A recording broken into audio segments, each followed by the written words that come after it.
ಸಹಕಾರವನ್ನು ಮುಂದುವರಿಸಲಾಗುವುದು. ರಾಜ್ಯದ ಹಣಕಾಸು ಪರಿಸ್ಥಿತಿ.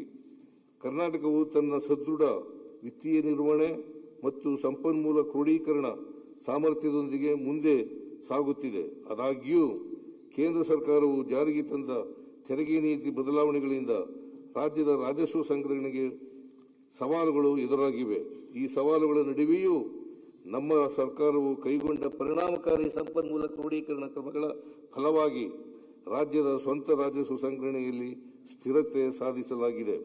2024-25 ರಾಜಸ್ವ ಸಂಗ್ರಹಣೆಗೆ ಹೋಲಿಸಿದರೆ 2025-26 ಪುರಸ್ಕೃತ ಅಂದಾಜುಗಳಲ್ಲಿ ರಾಜ್ಯದ ಸ್ವಂತ ರಾಜಸ್ವವು 8.3% ಬೆಳವಣಿಗೆ ದಾಖಲಿಸಿದೆ. ಸರಕು ಮತ್ತು ಸೇವಾ ತೆರಿಗೆ ಅಂದರೆ ಜಿಎಸ್ಟಿ ರಾಜ್ಯದ ತೆರಿಗೆ ಆದಾಯದ ಪ್ರಮುಖ ರಾಜಸ್ವವಾಗಿದೆ. ರಾಜ್ಯದ ಸ್ವಂತ ತೆರಿಗೆ ರಾಜಸ್ವದಲ್ಲಿ ಜಿಎಸ್ಟಿ ರಾಜಸ್ವವು 43% ಪಾಲು ಹೊಂದಿದೆ. ಜಿಎಸ್ಟಿ ರಾಜಸ್ವ ಸಂಗ್ರಹಣೆಯಲ್ಲಿ ಕರ್ನಾಟಕವು ದೇಶದಲ್ಲಿಯೇ 2ನೇ ಸ್ಥಾನದಲ್ಲಿದೆ.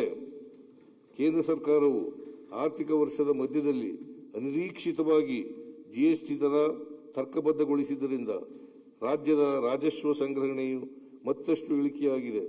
2025-26 ಸಾಲಿನಲ್ಲಿ ಜಿಎಸ್ಟಿ ತರ್ಕಬದ್ಧಗೊಳಿಸುವಿಕೆಗೂ ಮುನ್ನ ರಾಜ್ಯದ ಸರಾಸರಿ ಮಾಸಿಕ ಜಿಎಸ್ಟಿ ರಾಜಸ್ವ ಸಂಗ್ರಹಣೆಯು 10% ಬೆಳವಣಿಗೆಯನ್ನು ದಾಖಲಿಸಿತ್ತು. ಆದರೆ ದರ ತರ್ಕಬದ್ಧಗೊಳಿಸುವಿಕೆಯ ನಂತರ ಜಿಎಸ್ಟಿ ಸಂಗ್ರಹಣೆಯ ಮಾಸಿಕ ಬೆಳವಣಿಗೆಯು 4% ಕಡಿಮೆಯಾಗಿದೆ.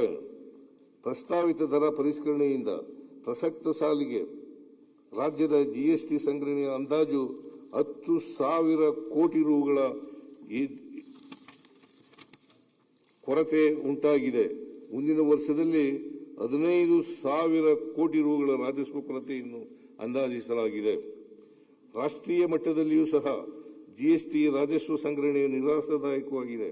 2025-26 ಸಾಲಿನ ಕೇಂದ್ರ ಸರ್ಕಾರದ ಆಯವ್ಯಯ ಅಂದಾಜುಗಳಲ್ಲಿ ಹೋಲಿಸಿದರೆ ಪರಿಷ್ಕೃತ ಅಂದಾಜುಗಳಲ್ಲಿ ಜಿಎಸ್ಟಿ ಸಂಗ್ರಹಣೆಯು 11% ಇಳಿಕೆಯಾಗಿದೆ ಹಾಗೂ 26-27 ಆಯವ್ಯಯ ಅಂದಾಜುಗಳಲ್ಲಿ 13.4% ಇಳಿಕೆಯಾಗಿದೆ.